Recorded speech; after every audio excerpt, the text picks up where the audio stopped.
बेवफा बेवफा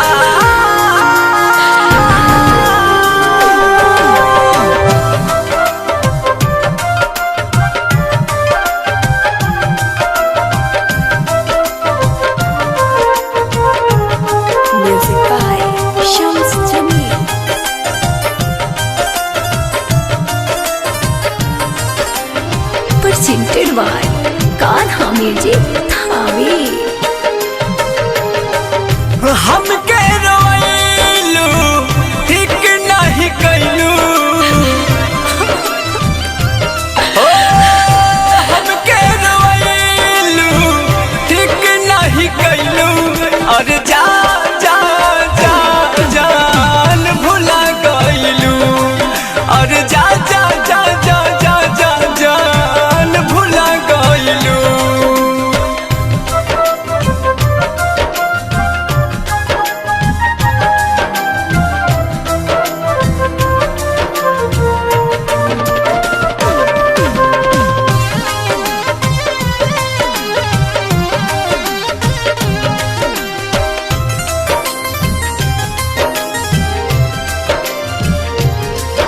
अरमान के हमरा तू सब तोड़ दिल बारू हो बिच राह में हमरा के तू छोड़ दिल बारू हो। अरमान के हमरा तू सब तोड़ दिल बारू हो बिच राह में हमरा के तू छोड़ दिल बारू हो बिच राह में हमरा के तू छोड़ दिल बारू हो।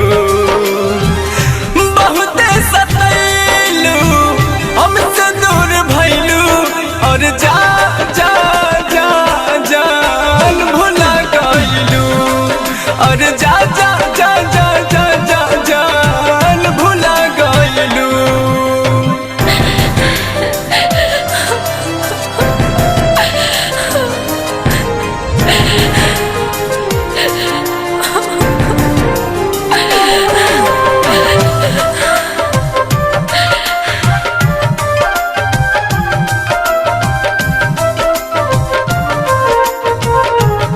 Music by Shams Jamil.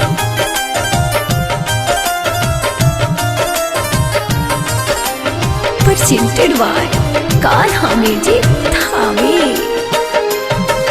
पहले तो कहत रहलू कब दूर न जाइब हो दिल से तोहके बीटू ना हम बिसराइब हो। पहले तो कहत रहलू कब दूर न जाइब हो दिल से तोहके बीटू ना हम बिसराइब हो दिल से तोहके बीटू ना हम बिसराइब हो। राइटर रविंदर संगे घर तू बसैलू और जा